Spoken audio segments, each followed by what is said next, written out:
주택지표가 깜짝 실적을 내며 주말 뉴욕 증시는 일주일 연중 최고치를 경신했습니다. 다우는 11,200포인트를 상향 돌파해 8주 연속 상승세를 이어갔습니다. 한편 유럽은 그리스 정부가 공식적으로 EU와 IMF에 450억 유로가량의 금융 지원을 요청했다는 소식에 일제히 상승했습니다. 국제유가는 미국 경제지표가 호조를 보인 데다 그리스 구제금융 요청으로 달러화가 유로화의 약세를 나타내 상승했습니다. 6월 인도분 WTI는 배럴당 1.7% 오른 85달러 12센트에 마쳤습니다.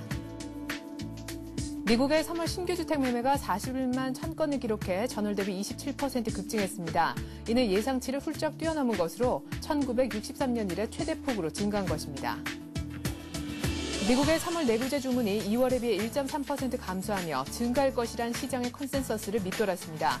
그러나 운송 장비를 제외한 내구재 주문은 전문가 예상치를 4배 웃돌았습니다. 재정난에 빠진 그리스 정부가 EU와 IMF에 구제 금융을 공식 요청했습니다. 이에 따라 두 기관은 올해 그리스에 모두 450억 유로를 지원할 것으로 보입니다.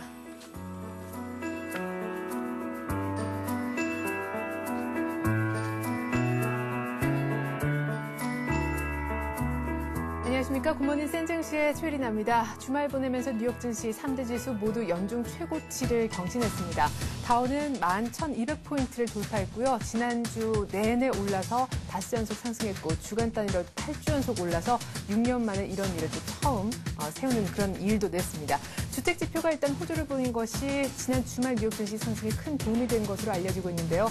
3월 내구재 주문도 내용 몇면을 살펴보면 사실상 좋았다는 평가가 나오고 있습니다.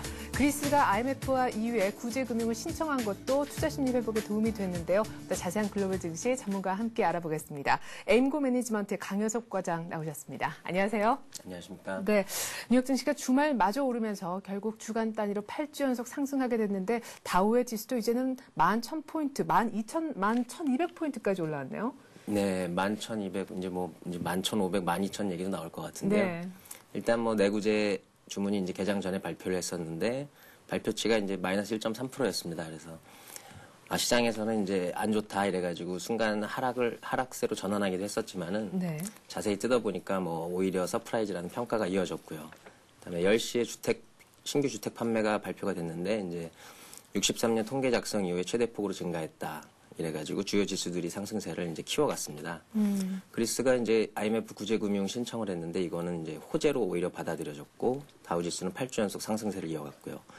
달러가 약세를 보이면서 이제 국제 유가 상품 가격이 상승해서 에너지 상품 업종이 강세를 보였고 또 이제 신규 주택 판매가 증가했기 때문에 주택 경기역 이제 밀접한 홈디포 로스 같은 경우가 52주 신고가. 네. 그다음에 이제 2분기 제록스가 이제 금요일날 실적 발표를 했는데 주당 순이익이 이제 적자지만 오히려 예상치보다 증가하면서 52주 신고가를 기록했고 아메리칸 익스프레스 역시 22일 날 장후에 발표했었는데 예상치를 넘어가면서 신고가를 기록했습니다. 하락한 종목으로는 이제 아마존이 이제 2분기 실적 전망치 실망감이 있어서 하락을 했고 네. 마이크로소프트가 실적 발표 이후에 차익 매물로 하락을 했습니다. 네, 일단 깜짝 실적을 낸 종목, 제록스라든가 아메리칸 익스프레스 같은 경우는 각각 8%대 그리고 2%대 상승률을 보여주면서 괜찮은 주가 흐름을 나타냈었던 것 같습니다. 자, 실적도 실적이었지만은요, 이젠 슬슬 지표 쪽으로 무게중심이 이동할 것이다 이런 얘기가 많은데요. 역시나 지표가 좀 힘을 냈던 것 같습니다. 먼저 주택 관련 지표부터 보죠. 3월 신규 주택 매매 정말 예상 밖의 깜짝 증가세, 아주 큰 폭의 증가세를 그려낸 것이 다우의 또 5거래일 연속 8주 연속 상승을 이끈 요인이 아닌가 싶은데요. 1963년 이래 최대폭으로 늘었다고요. 네, 신규 주택 판매가 당초에 2월 달에 이제 통계 작성 이후 최저치를 기록했었는데 네. 3월 달에는 오히려 예상치를 큰 폭으로 상회하면서 오히려 이제 증가분으로는 최대치를 기록했습니다. 이제 미디안 프라이스, 그러니까 중간 가격은 2월보다 3월 3% 하락해가지고 이제 주택 가격이 하락하니까 별로 그렇게 좋지 않다는 의견도 있지만은 네. 1년 전하고 비교했을 때는 4% 상승한 가격이기 때문에 주택 경기는 어떤 바닥을 찍고 있다. 또 이것이 이제 3월 신규 주택 착공인 62만 6천 개, 이것도 전월 대비 증가했었는데 신규 착공과 신규 주택 판매가 동시에 증가하는 것이 이제 비록 주택 재고가 많은 상황이지만 네. 4년간 주택가격 하락과 낮은 금리로 인해서 현재 지금 주택 구매 능력은 사상 최고인 수준을 감안했을 때는 주택 경기는 어느 정도 바닥을 확인한 것으로 이제 판단이 됩니다. 네, 그 다음 주에 또 정부의 주택 구매 관련 지원이 끝나기 때문에요. 수요가 더 많이 몰리지 않았나 하는 생각도 해봅니다. 자, 한편 또 다른 지표가 발표가 됐습니다. 3월 내구재 주문 예상 밖의 감소세를 보였다라고는 하는데 내용을 보면 사실상 그렇게 나쁜 지표는 아니었다라는 분석도 있어요. 이게 무슨 얘기입니까? 네, 3월 내구재 주문이 발표치가 이제 1.3% 하락한 것으로 나왔는데요. 이게 변동폭이 큰 이제 항공기 주문 때문에 운송업종이 이제 변동폭이 커가지고 네. 2월 달에는 항공기 주문 수요가 많았기 때문에 오히려 이제 그것이 사라졌기 때문에 이걸 제외하면은 이제 2.8% 증가한 것으로 나옵니다. 그래서 네. 2월에는 이 이제 변동폭이 큰 운송업종을 제외한 지수가 0.9% 증가했었기 때문에 이전보다 속도가 빨라져서 2.8% 증가했기 때문에 오히려 좋은 것이고 전년 동기 대비로는 13.5% 증가한 것입니다. 특히 이제 기계류가 8.6%, 전자장비가 4.9% 증가해서 이쪽 업종의 증가폭이 두드러지는 것을 알 수 있습니다. 네. 그래요. 운송 장비를 제외한 미국의 3월 내구재 주문은 오히려 시장의 예상치보다 4배나 웃돈 좋은 결과를 나타낸 것을 저희가 들었고요. 앞서서 미국의 3월 신규주택 매매가 큰 폭으로 증가하면서 관련 업종의 분위기도 좋았다라는 것을 앞서서 저희가 전해드린 바 있습니다. 이제 그리스 얘기를 좀 해봐야 될 것 같습니다. 그리스가 무디스로부터 신용 평가 기관이었죠. 국가 신용 등급을 강등당해서 또 참 좋지 못한 분위기를 연출했었는데 주말 들어서 보니까 그리스가 구제금융을 신청했다라는 얘기가 있습니다. 조금 자세하게 일단 얘기를 좀 들려주시고요. 이것이 앞으로 어떤 우리 글로벌 증시에 어떤 영향을 줄 것인지 또 그럼에도 불구하고 한계도 있다는 얘기도 있거든요. 좀 전반적으로 얘기를 들려주시죠. 네. 그리스가 이제 IMF하고 EU에 이제 450억 유로의 구제금융을 신청했는데요. 네. 뭐 애초에는 자기네 스스로 자금을 뭐 해결할 수 있다는 것에서부터 계속해서 와가지고 결국에는 구제금융을 신청했습니다. 이제 뭐 구제금융을 신청한 것은 이제 한국의 경우에서 우리가 알 수 있었듯이 네. 구조조정이 이제 확실하게 일어날 것이고 뭐 고금리로 가야 되고 통화 가치가 하락돼야 되고 뭐 이런 상당히 이제 안 좋은 그런 것들이 따르는데 네. 이제 경쟁력 향상을 위해서 많은 것들이 따르는데. EU에 묶여있기 때문에 그리스는 네. 자기 혼자서 통화가치 절하를 할 수도 없는 상황이고 따라서 이제 뭐 독일이 평가 절하를 막기 위해서 유로를 탈퇴할 것이다. 이런 루머까지 나오고 있고요. 네. 하지만 이제 독일이 통화가치 하락으로 이익을 극대화할 수 있기 때문에 EU를 당장 탈퇴하는 것은 독일 입장에서도 뭐 별로 좋은 네. 선택이 아니다. 예. 그리고 또 이제 향후에 이제 그리스가 비록 450억 유로의 구제금융을 받았지만 네. 재정 적자 감축을 진행하는 과정에서 이것이 순조롭게 진행될 것인가 현재 경기가 좋지 않은 상황에서 예. 그것도 힘들어 보이고요. 또 이제 아일랜드 같은 것이 이제 EU 최대 뭐 14.3% 그리스보다 심각하다. 네. 그래서 아일랜드나 뭐 포르투갈, 스페인 이쪽까지 번지게 되면은 네. 향후에 이 그리스 문제는 그리스로 끝나는 것이 아니고 EU 전체적으로 이제 확대될 수 있다 이런 의견들도 있습니다. 예. 그리스가 지원책의 실행 요청을 IMF와 또한 EU 측에 공식적으로 제기를 했는데 이것이 과연 그리스의 디폴트를 근본적으로 해결할 수 있는 그런 솔루션이 될 수 있는가의 문제 그리고 그리스가 했던 것을 또한 답습해서 스페인이라든가 포르투갈, 아이슬란드가 비슷한 액션을 취했을 경우에도 그 여파도 만만치 않겠다라는 얘기를 하셨습니다. 그러면은 그리스의 구제금융 요청한 것이 당분간은 그래도 증시의 불안정을 조금 잠재울 수 있는 그런 이벤트는 될 수 있는 겁니까? 네, 뭐 그리스는 이전부터 그러니까 언젠가부터 그리스는 증시의 이슈가 되지 않기 시작했고요. 예, 맞아요. 네, 한마디 한마디 그냥 나올 때 덧붙이는 것일 뿐이지 네. 그리스가 더 이상 악재로 작용하기는 힘들고 네. 그리스 얘기는 이제 뭐 그냥 지나갔다고 보시면 될 것 같습니다. 네. 그리스 지금 정부는요, 일단 5월 19일까지 1차적으로 막아야 되는 이번 달 부채죠. 한 110억 유로 정도를 막아야 되는데 그 이전에 EU와 IMF로부터 자금 지원을 받을 수 있기를 지금 현재 기대를 하고 있다라고 합니다. 어쨌거나 뉴욕 증시는 지표 때문에 올랐다 이렇게 보셔야 될 것 같고요. 그리스의 구제금융 지원 실행에 대한 요청은 오히려 유럽 증시 쪽에서 조금 더 민감하게 반응하지 않았나 싶습니다. 유럽은 오히려 급등했다라는 느낌이 조금 더 있는데요. 유럽 증시 마감 상황도 전해주시죠. 네, 그리스 아까 말씀드린 대로 그리스가 이제 구제금융을 신청하면서 악재소라는 기대감이 퍼졌고요. 그래서 따라서 은행주가 이제 많이 올랐습니다. 그래서 근데 또 이제 경기 지표도 좋았는데 독일의 이제 IFO 신뢰지수가 기업 신뢰지수가 네. 전월에 98.2에서 101.6으로 2년 만에 최고치를 기록했습니다. 그래서 경기 회복에 대한 기대감도 높아졌고 그리스 문제도 이제 거의 해결 단계고 또한 이제 장중에 나왔던 미국의 경제 지표 발표도 호재로 작용했습니다. 네. 또 이제 개별 기업적으로 보시면 볼보가 1분기 매출액이 증가하면서 예상 밖으로 흑자를 냈다. 그래서 네. 10% 가까이 상승했고 르노, 다임러 그런 자동차 업종이 동반 상승했고요. 에릭스는 1분기 이익이 감소했지만은 효율성 관리를 위해서 이제 효율성 관리를 해가지고 네. 마진율이 개선됐다. 그러면서 역시 에릭스는 역시 10% 넘는 상승세를 보였습니다. 네. 그리스 구제금융 신청 또 독일 기업 신뢰도 같은 지표, 에릭슨, 볼보 등의 실적 모든 것이 잘 조합이 이루어지면서 유럽 증시가 상승했다 이렇게 볼 수 있겠군요. 앞서서 전해드렸듯이 뉴욕 쪽에서 주택 관련 지표가 크게 상승하면서 유가 쪽도 크게 좀 뛰었던 것 같습니다. 유가뿐만 아니라 금값도 플러스를 기록을 했다고 하는데요. 상품 시장 쪽 분위기도 좀 전해주시죠. 네, 이제 달러가 약세를 보였는데요. 그리스 구제금융 신청으로 인해서 유로가 강세를 보였고요. 네. 따라서 달러가 이제 유로 대비 약세를 보이면서 어떤 이제 달러 약세로 인해서 유가 상품 가격이 올랐는데 네. 유가하고 상품 가격은 지난 4일 동안 증시와 달리 이제 혼조세를 나타냈었는데 금요일 날 네. 큰 상승세를 보였습니다. 그래서 네. 그것이 가장 크게 이제 남습니다. 네. 자, 뉴욕 증시 이제 일정을 챙겨보기 이전에 말이죠. 골드만삭스 뉴스 관련해서 조금 업데이트가 돼 있는 게 있군요.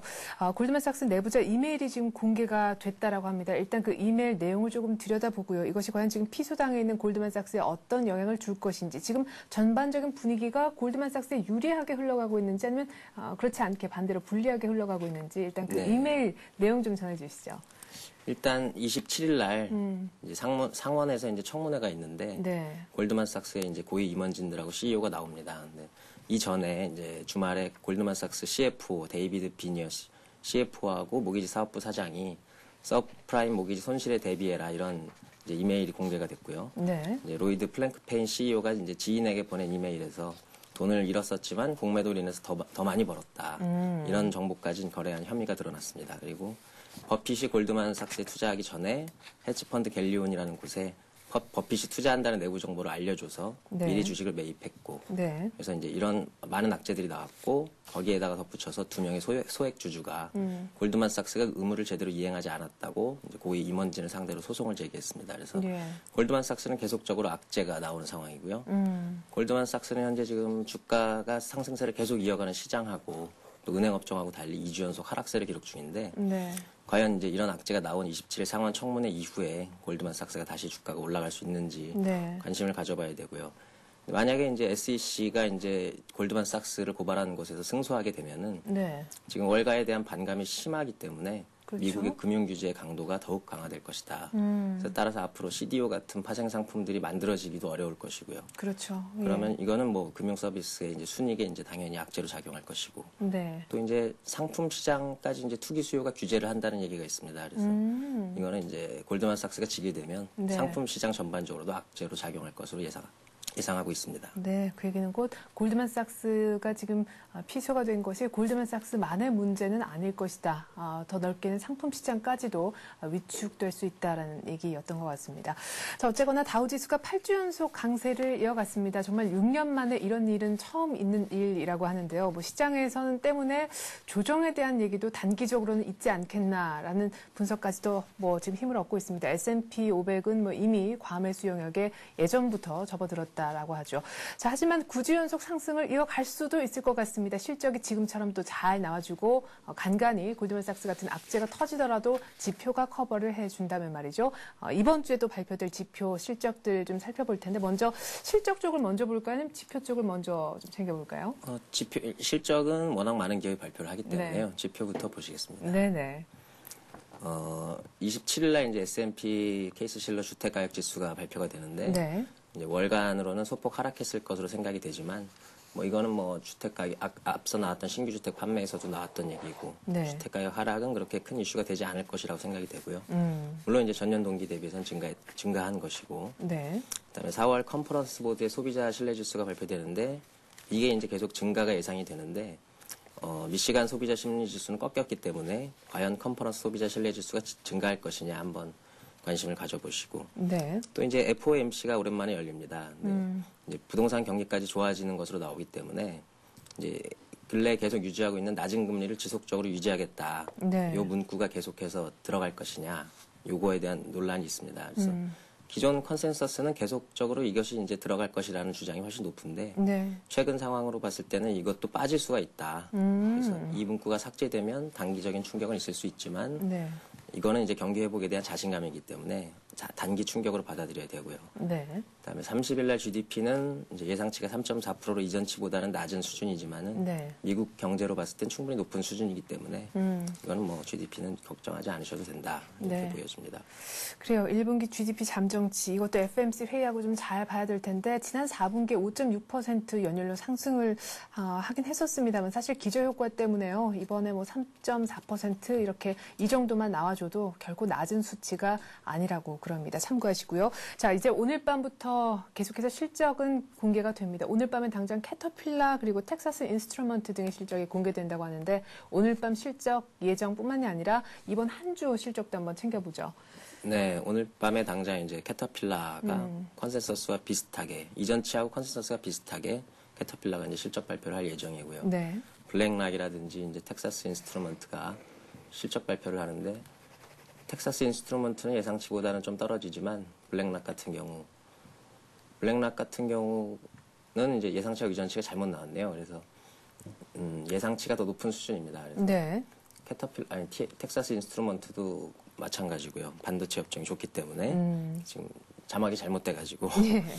그리고 이제 보시면은 많은 기업이 발표를 합니다. 뭐 3M이 발표하고 듀퐁이 4월 27일, 다임러가 4월 27일, 뭐 포드, UPS, 그다음에 28일 날 스프린트 넥스텔, 로얄 더치쉘, 네. 뭐 29일 날 아르셀로비탈, 29일 날 뭐 아스트라제네카, 뭐 브리스톨 마이어 같은 제약 업종까지 네. 발표를 많이 하는데 지금 현재 전 기업이 이제 거의 모든 기업이 컨센서스가 작년에 비해 높은 상황이고요. 네. 의약통신하고 에너지 정제 업종을 제외하고는 신고가 랠리 중이기 때문에 과연 차익 실험 매물 받고 추가 상승하는지 여부를 한번 관찰해보고 의약통신 에너지 정제는 이 실적 발표로 인해서 주가가 반전될 수 있는지 여부를 살펴보시면 좋을 것 같습니다. 네. 사실상 오늘 밤에 실적 나오는 캐터필라 제외하고는요, 거의 뭐 화학 에너지 쪽에 그런 실적 발표가 많은 것 같아서요. 어쨌거나 요 전주보다는 전반적으로는 실적 관련 얘기가 조금 줄지 않을까 하는 생각도 듭니다. 9주 연속 상승에 도전하는 뉴욕 증시 얘기 들어봤습니다. 에임고 매니지먼트 강효섭 과장과 함께했습니다. 과장님 말씀 잘 들었습니다. 감사합니다.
그리스 구제금융 신청 소식에 유럽은 일제히 급등했고 뉴욕은 주택지표마다 호조세를 보이면서 3대 지수 모두 연중 최고치를 기록했습니다.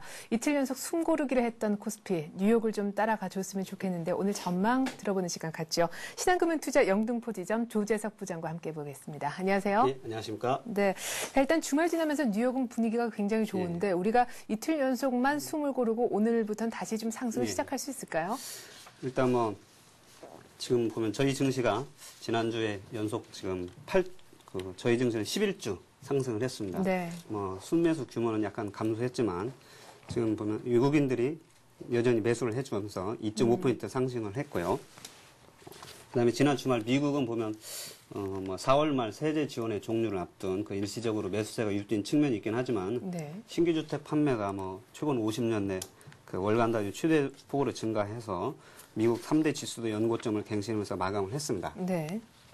따라서 오늘 저희 국내 증시도 일단은 뭐 긍정적인 효과가 기대된다 할 수 있겠고요. 네. 그다음 미국 다우 지수가 그 8주 연속 상승세를 유지했는데 이런 경우는 2004년 1월 이후에 가장 긴 상승세 기간이기 때문에 네. 그리고 그 약간의 기간 조정을 거친 다음에 2007년까지 대세 상승을 한 경우가 있기 때문에 국내 투자자들의 심리에는 긍정적인 효과가 기대된다 하겠습니다.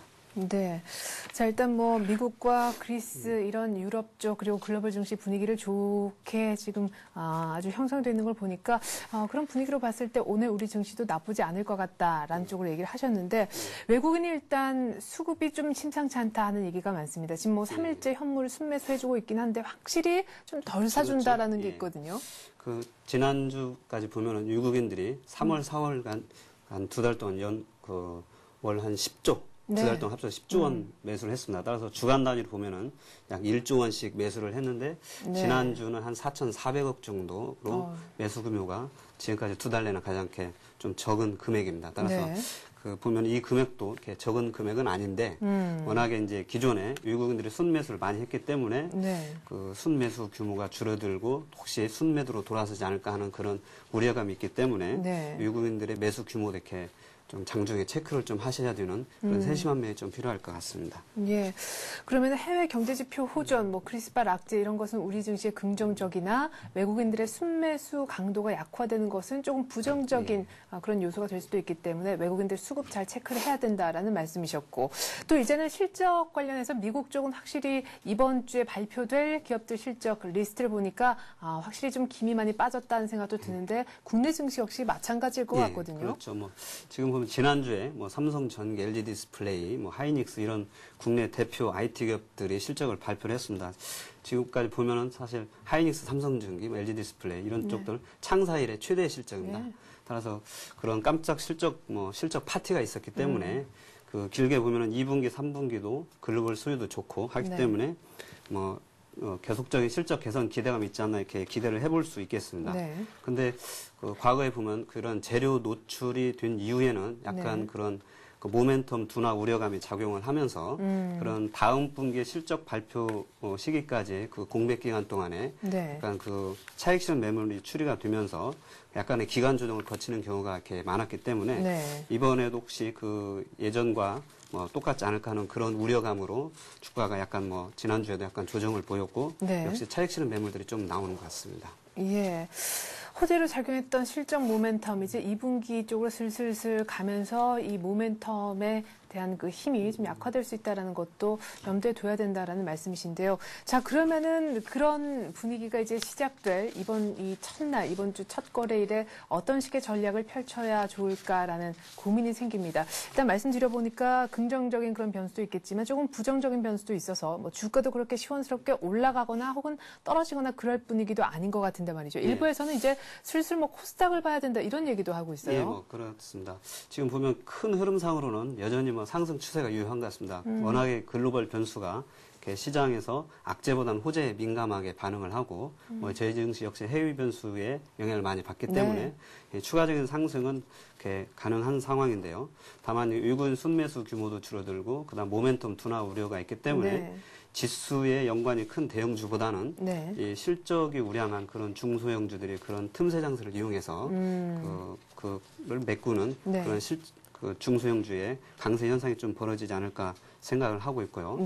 뭐 여전히 그 지금까지 상승 종목들의 대형주들도 그렇지만 뭐 이제 화학주에서 LG화학이라든지 그다음에 뭐 그 신한지주라든지 뭐 이런 종목들을 보면은 여전히 실적이 좋은 종목들이고 코스닥의 뭐 LED TV 관련주들, 뭐 삼성전기를 제외한 그런 중소형 LED TV 관련주들도 여전히 실적이 바탕이 돼 있었기 때문에 그 여전 그 실적 그 둔화기에는 그 모멘텀 공백기에는 그런 중소형 실적주로 이렇게 매매를 하시는 것도 하나의 방법일 것 같습니다. 네.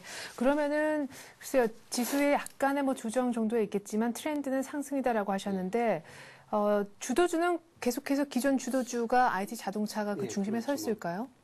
워낙에 지금 실적 그 개선 폭이 크기 때문에 과거 같으면 이런 그 실적 발표를 하고서 큰 폭의 조정을 받는 경우가 많았는데 이번에는 그 실적 개선 그 증가 폭이라든지 속도가 워낙에 크기 때문에 여전히 IT와 자동차들이 그런 주도주 위치를 뭐 차지할 수 있을 것 같고요. 그다음에 뭐 이제 삼성생명이 지금 지난주에 11만 원으로 공모 가격이 결정이 됐습니다. 예. 그래서 예상보다 좀 높게 결정이 돼서 예. 사실 일반 투자자들이 조금 그 먹을 폭이 좀 줄어들긴 예. 했는데요.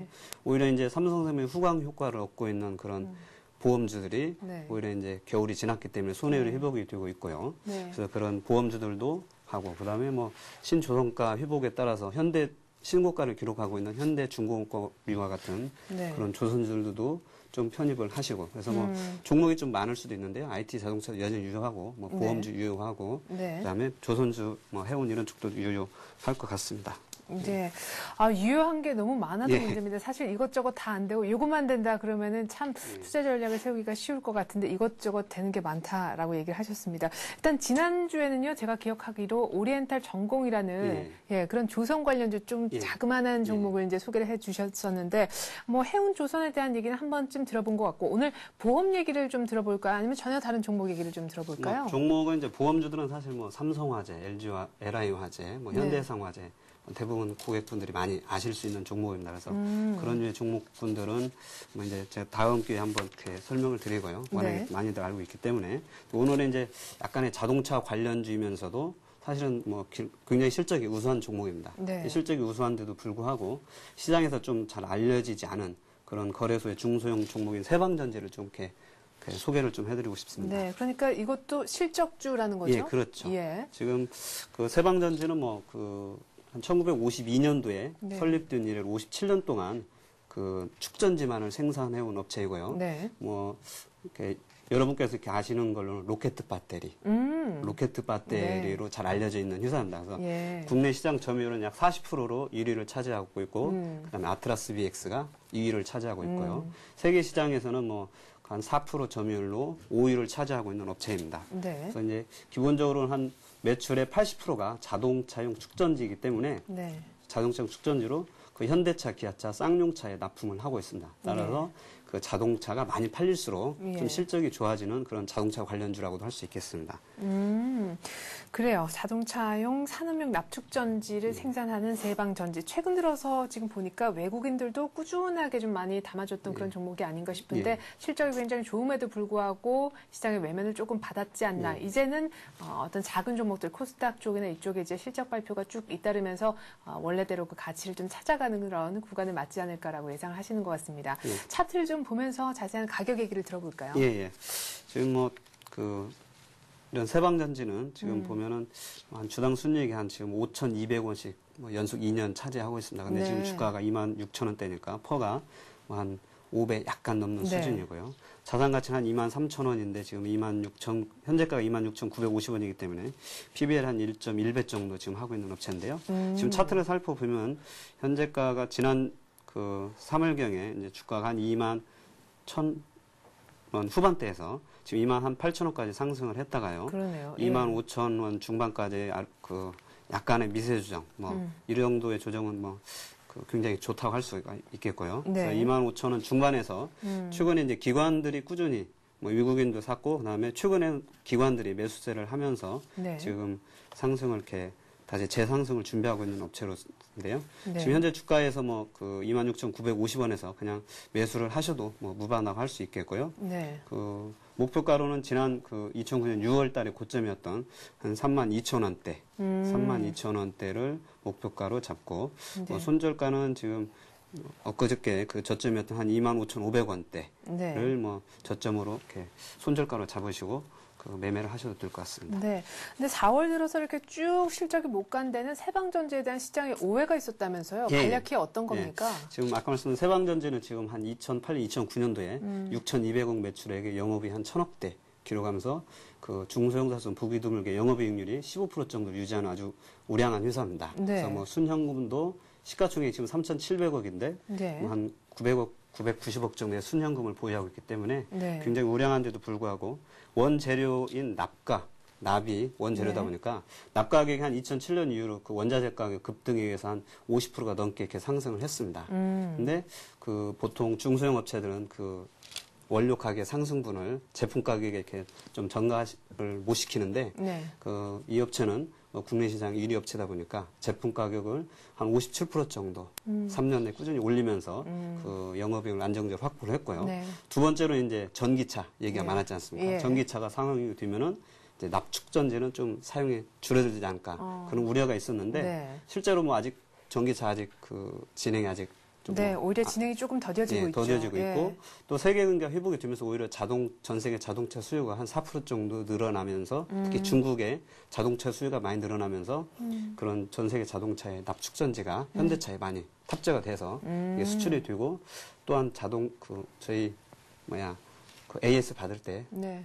그 배터리는 한 2, 3년마다 한 번씩 교체를 하지 않습니까? 그쵸? 이건 예. 뭐 계속 사용해야 되기 네. 때문에 그래서 그런 요점으로 많이 그 오해가 있었지만은 여전히 네. 앞으로 좋으리라고 이렇게 여겨집니다. 그래요. 뭐 모든 차가 다 전기차로 대체되는 건 아닐 거 아닙니까? 예, 세방정지에 대한 그런 오해도 좀 푸셨으면 좋겠습니다. 자, 이렇게 해서 오늘의 센 전략은요. 신한금융투자 영등포 지점 조재석 부장과 함께했습니다. 부장님 고맙습니다. 네, 감사합니다.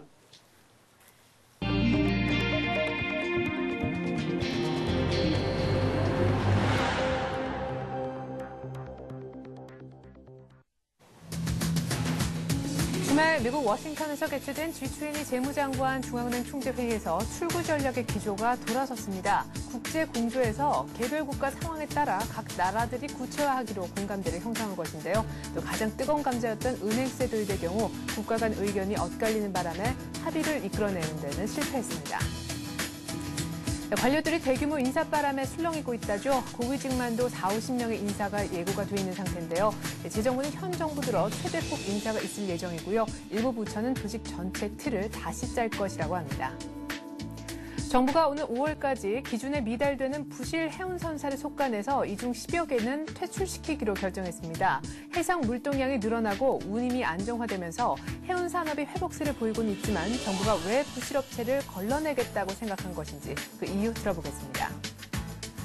국민연금이 유럽의 대표적인 랜드마크로 평가를 받고 있는 소니센터를 매입합니다. 매입가는 5억 6천만 유로, 우리 돈으로 약 8,500억 정도가 될 것이라고 하는데요. 지난해 11월 영국 런던의 HSBC 본사 건물을 사들인 데 이어서 국민연금의 해외 부동산 투자가 눈길을 끌고 있습니다. 4월의 마지막을 장식하는 이번 주엔 굵직한 경제지표가 줄줄이 나옵니다. 올 1분기 GDP 속보치가 발표가 되고요. 또 산업활동 동향을 총 점검해 볼 수 있는 결과도 공개가 됩니다. 또한 삼성전자 1분기 실적 확정치도 나올 텐데 이 밖에 국내 주요 일정 챙겨보겠습니다. 이 같은 내용 바탕으로 해서 오늘 이슈는요. 서울경제신문 이종배 기자와 함께하겠습니다. 안녕하세요. 예, 안녕하십니까. 네, 주말 동안 미국 워싱턴에서 열렸었던 G20 재무장관 중앙은행 총재 회의. 일단은 뭐 이번 회의 우리나라가 이제 의장국으로서 주도를 했기 때문에 더 의미가 있었는데 회의 내용이 일단 궁금합니다. 여러 의제가 다뤄지지 않았습니까? 출구 전략 얘기부터 좀 해볼까요? 예, 그렇습니다. 오는 11월 이제 서울에서 주요 20개국 정상회의가 열리는데요. 네. 이번 워싱턴회의는 11월 서울 정상회의에 앞서서 지적하신 대로 우리나라가 의장국이 돼서 주도하는 첫 회의여서 많은 관심을 끌었는데요. 네. 회의가 지난 주말 막을 내렸는데요. 여러 합의와 논의가 있었는데요. 우선 눈에 띄는 게 이른바 금리 인상 등 출구 전략 있지 않습니까? 네. 출구 전략 부분인데요. 전에는 전 세계가 이제 출구 전략을 공조해야 된다 이런 컨센서스가 많이 있었는데요. 네. 하지만 이번 회의에서 주요 20개국은 출구 전략에 대해서 한마디로 각국이 사정에 맞게 수행하라 이렇게 바뀌었습니다. 한마디로 출구 전략에 대해서 전 세계가 국제 공조에서 자국상에 맞는 출구 전략으로 선회한 건데요. 네. 사실 우리나라의 경우 출구 전략 등의 일환으로 금리를 인상이 된다 이런 지적이 많지 않습니까? 네. 여기에 대해서 정부나 한은이 매우 신중한 반응을 그렇죠. 보이고 있는데요. 오히려 안 올리고 싶어하는. 그렇죠, 예, 그렇죠. 그래서 이번 이번 회의에서 출구 전략의 국제 공조의 틀이 무너지면서요. 네. 사실상 이제 결과적으로 금리 인상의 부담을 느끼고 있는 정부 한은 입장에 네. 더 무게 중심이 쏠리는 것 같습니다. 네, 그러니까 결국 출구 전략에 있어서 국제 공조의 틀이 무너졌다. 그러니까 굳이 글로벌 다른 각국의 어떤 금리 인상에 대한 보폭을 맞출 필요는 없어지게 됐다라는 말씀이신데요. 이와 동시에 우리나라의 경우에는요, 이번 이 G20 중앙은행 총재 회의를 좀 거치면서 원화 절상에 대한 부담도 안게 됐다고 들었습니다. 이 밖에 은행세 도입도 사실상 합의를 도출하는 데는 실패했다고 하는데 그렇죠, 예. 이 밖에 다른 이슈들도 좀 결과를 정리해 주시죠. 예, 그렇습니다. 출구 전략뿐만 아니라 은행세 도입 등 여러 가지 안이 논의가 됐는데요. 네. 그 이번 회의에서 그 어떤 부분에서는 그 합의를 봤고요. 그 다른 부분에 대해서는 의견 일치를 보지 못하고 추후로 미뤘는데요. 네. 그 항목별로 그 회의 결과를 보면요. 우선 그 출구 전략의 경우 그 앞서 말씀드렸듯이 이제 국제공제에서 자국상에 맞게 사용하는 것으로 의견을 모았고요. 네. 글로벌 균형 성장 부분에서는요. 그 한국이 좀 다소 불리한 내용이 들어가 있습니다. 뭐 글로벌 균형 성장이란 한마디로 그 국제 간의 그 경상수지 불균형 있지 않습니까? 네. 불균형을 균형으로 맞추는 건데요. 이 자리에서 뭐 최대 무역수지 흑자국인 그 중국의 위안화 절상에 대해서는 공식적인 언급은 없었는데요. 하지만 그 회의에서 그 모호한 문구에 그 합의를 봤는데요. 그 원문을 보면은 뭐 국내적 성장의 원천을 활용할 여지가 있는 국가는 뭐 재정 적자를 축소해야 하는 국가들로부터 발생하는 수요를 뭐 완충시켜야 된다. 애매모호한 문구인데요. 네, 흑자나는 국가가 커버를 해줘야 된다는 네, 그렇죠. 거네요. 그 한마디로 예. 말해서 그 중국은 물론 한국도 이제 경상수지 흑자 국가들이 이제 그 자국 통화를 절상시켜가지고 네. 이제 그 무역 수지를 줄이라 이런 거기 때문에 네. 사실상 우리나라는 간접 압박으로 볼 수 있을 것 같습니다. 다음 이제 그 금융규제 계획인데요. 막 네. 핵심인 은행세에 대해서 그 도입의 필요성은 공감은 했으나요? 네. 그 합의점은 도출하지 못했는데요. 그 각국 재무장관 및 중앙은행 총재가 상당한 토론을 벌였지만요. 그 반대하는 국가들이 많았다는 후문입니다. 네. 다만 이제 그 은행세 그 기본 요건만 정하고 추후 논의키로 했고요. 그 IMF도 그 국제기구 개혁에 대해서는 그 IMF의 커터 조정 시기를 원래 내년 1월에 하기로 돼 있었거든요. 네. 그걸 올해 11월 서울 정상회의 있도록 앞당기기로 했습니다. 덧붙여 이제 글로벌 금융 안정망이 이번에서 공식 의제로 채택됐는데요. 그 아마도 그 핫 이슈는 그 은행세일 것 같은데 일명 오바마세로도 불리고 있는데요. 네. 은행세의 경우 이번 회의 때 합의를 보지 못했기 때문에요. 그 오는 11월 그 서울에서 열리는 정상회의 때 어떤 식으로인지 그 최종 결론이 날 것 같습니다. 네. 은행세에 대한 규제가 또 얘기가 나오게 되면은 우리 금융주, 은행주에 좀 타격이 있지 않을까라는 전망들도 나왔었는데 일단 은행세에 대한 합의는 G20 주말에 있었던 회의에서는 이끌어내지 못했다라는 얘기까지 들어봤습니다. 자, 다음 소식입니다. 요즘에 관료들이 밤에 잠을 설친다라고 합니다. 이명박 정부 출범한 이후에 지금 최대 대규모 인사가 예정돼 있기 때문이라고 하는데 일단 어느 정도 규모인가요? 네, 그렇습니다. 그 여러 부처가 같이 동시다발적으로 인사가 돼 있는데요. 네. 뭐 부처만 해도 뭐 기획재정부, 한국은행, 지식경제부, 금융위원회 이렇게 주요 네. 부처에서 인사가 예정돼 있는데요. 그 고위직 규모만도 한 40명에서 50명에 이르고 있거든요. 예. 그러니까 하위직까지 연쇄 이동을 포함한다고 하면은 어마어마한 규모죠. 네. 뭐 부처별로 보면요. 그 우선 기획재정부는 1급이 2자리가 비운 상태고요. 네. 또 여기에 이제 외청 인사까지 합하면은 고위직 1급에서만요. 6명의 인사 요인이 발생하고 있습니다. 뭐 이명박 출범 이후 최대 규모라고 하고요. 네. 이 밖에 그 지식경제부도 그 8명의 실국장의 인사가 예정돼 있고요. 뭐 금융위원회도 그 1급인 상임위원 인사가 예정돼 있거든요. 네. 또 관심을 모으고 있는 그 한국은행의 경우도 그 공석적인 금통위원과 부총재 네. 보좌 있습니까? 예. 부총재 보좌리를 채워야 하는 상황인데요. 이래저래 그 인사 요인이 발생하면서요. 그 관료사회가 요즘 인사로 좀 잠을 못 들고 있습니다. 네. 자, 그리고 다음 소식입니다. 정부가 기준에 미달하는 해운사를 지금 퇴출시킬 생각을 하고 있는데요. 정부 생각에 따르면 한 10여 곳이 지금 속가내질 것이라고 합니다. 해운업계 이제 업황이 조금 좋아진다라는 얘기가 들렸는데 또 이 소식 들으니까 갑자기 마음이 좀 무거워지네요. 네, 그렇습니다. 그 조선과 더불어 해운업계 경우 요즘 경영난으로 좀 어려움을 겪고 있고요. 네. 최근 들어 이제 경기가 조금씩 회복되고 있는데요. 아마 그 해운업 구조조정의 경우 그 정부가 금융위기 계속 추진해오는 카드인데요. 예. 이에 일환으로 정부가 더욱 강력한 카드를 꺼낼 것 같습니다. 국토해양부 발인데요. 국토해양부는 일단 그 내달 초까지요. 그 네. 180여 개 해운업체 운영 현황을 전면 조사해서요. 네. 그 부실선사를 그 등록 취소할 계획이라고 하는데요. 그 대상은 이제 그 해운업 등록 기준이 있는데요. 그 해운업 등록 기준이 그 선박 보유량이요. 2009년에는 5천 톤이었고요. 네. 2010년에 1만 톤이었는데요. 이 기준을 유지하지 못하거나 그 선박은 보유하고 있지만 네. 그 영업 실적이 없는 이런 해운업체가 대상이 될 것 같습니다. 네. 국토부 관계자의 말을 빌리면요. 뭐 해운 운임이 안정화되면서 해운 산업의 회복세를 보이고 있지만요. 네. 불안 요인이 여전히 잔재돼 있어가지고 그 상시 구조 조정을 통해서 부실업체를 걸러내야 된다. 네. 이런 발언을 했는데요. 국토해양부 전망치로는 한 10개에서 12개 업체가 이번 퇴출 대상에 포함될 것으로 보이는데요. 네. 그 사실 그 정부나 정부의 컨센서스를 보면은 조선이나 해운업계의 경우 경기가 회복되고 지금 다시 살아나고 있지 않습니까? 네. 하지만 정부가 지난번에 이제 그 여러 그 정밀 조사를 거쳤는데요. 그 조선과 해운의 경우는 이제 과잉 공급 사태다 이렇게 판단을 내리고 있기 때문에 조선 해운의 구조 조정은 사실상 이제 경기와 다르게 예. 진행된다고 보면 될 것 같습니다. 예. 알겠습니다. 자, 그리고 다음 소식인데요. 우리 국민연금이 독일의 관광 명물이라고 하죠. 베를린에 있는 소니센터를 지금 사들일 계획을 갖고 있습니다. 지금 뭐 거의 결정이 뭐 났다 이렇게도 보셔도 그렇죠. 될 것 같은데 예. 지금 요 전에 주인은 그럼 누구인 건가요? 예, 그래서 그 전에 주인은 이제 모건 스탠리인데요.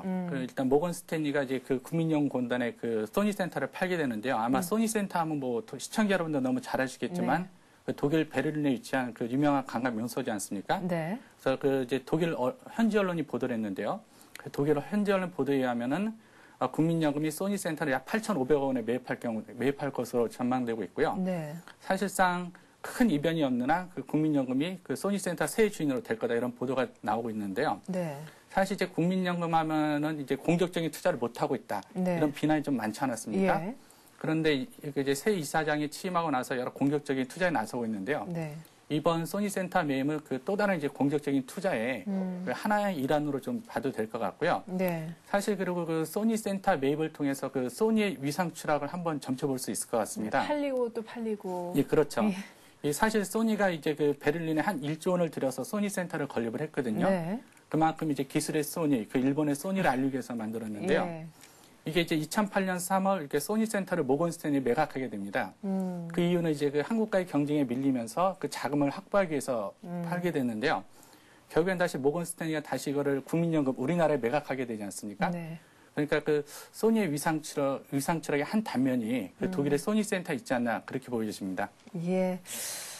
자, 끝으로 이번 주 국내 주요 일정 좀 챙겨보도록 하겠습니다. 앞서서도 저희가 한번 확인을 해봤었는데요. 미국의 1분기 GDP 또한 잠정치가 발표가 되는데 우리 국내에서도 1분기 GDP 관련한 또한 결과가 공개가 됩니다. 일정을 한번 좀 알아볼까요? 그렇습니다. 그 이번 주에는 그 굵직한 경제 지표가 많이 발표돼 있는데요. 네. 올 1, 4분기 그 GDP 속보치도 있고요. 아마 그 GDP 서프라이즈가 될 것 같고요. 네. 그 산업활동 동향도 좀 공개가 됩니다. 또 삼성전자 1분기 실적 발표도 예정돼 있는데요. 우선 그 일자별로 보면요. 그 26일에는 그 한국은행에서 그 4월 소비자 동향 조사 결과를 내놓는데요. 네. 그 소비자 동향 지수의 경우 그러니까 지난 1월 그 113에서 2월 111, 3월 110으로 계속 하락하고 있거든요. 네. 그래서 이번 4월에는 그 상승 여부가 좀 관전 포인트 같고요. 네. 또 26일에는 그 기획재정부에서 그 내년도 예산안 그 편성 지침을 좀 내놓습니다. 네. 또 27일에는 이제 가장 관심이 가는 지표가 발표되는데요. 네. 그 한국은행에서 그 1, 4분기 그 GDP 속보치를 내놓을 예정인데요.